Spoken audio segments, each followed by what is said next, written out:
Umumnya banyak orang yang menganggap kalau sudah menikah maka harta si suami jadi punya istri, hartanya istri pun jadi punya suami.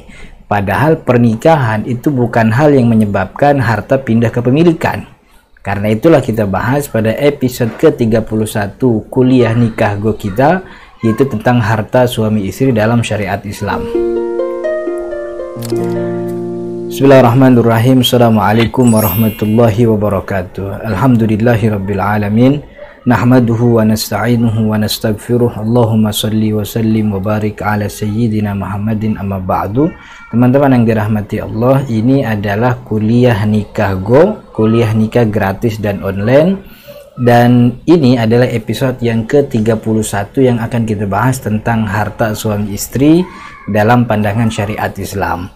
Nah, bagi teman-teman yang baru mengikuti kuliah pada episode kali ini, di bawah di deskripsi kita sudah siapkan link untuk bisa diklik dan itu menuju kepada kuliah nikahku dari episode pertama sampai episode ke-30.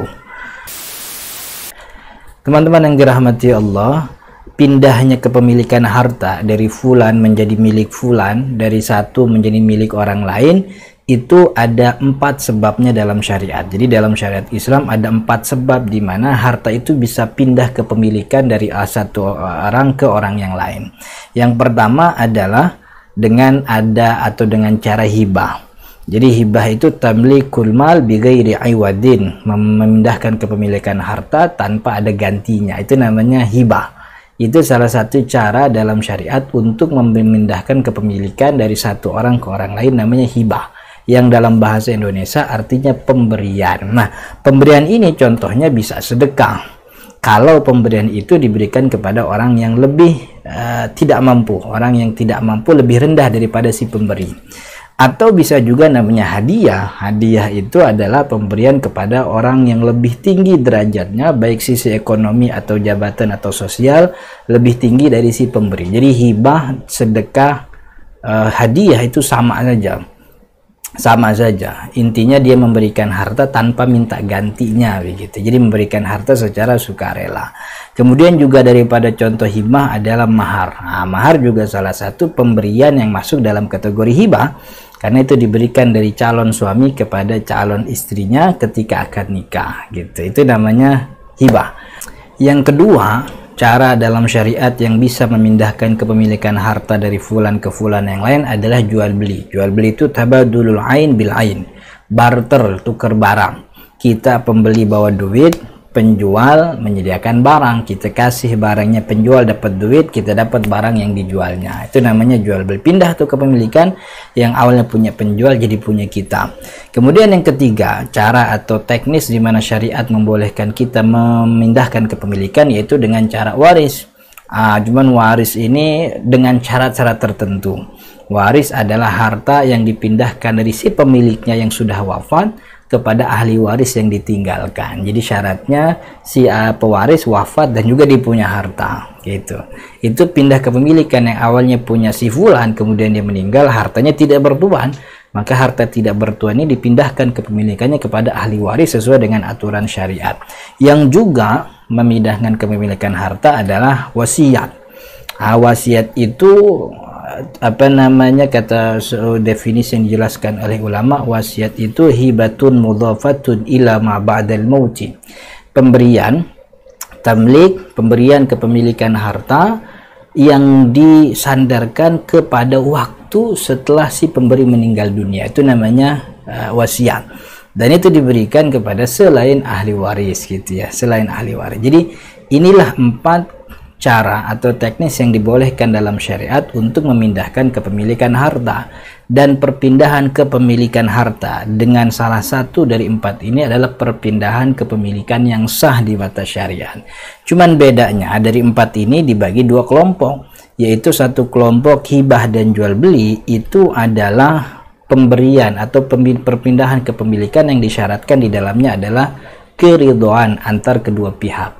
Ridho baik si pembeli, ridhonya si penjual, atau ridhonya si orang yang menghibahkan.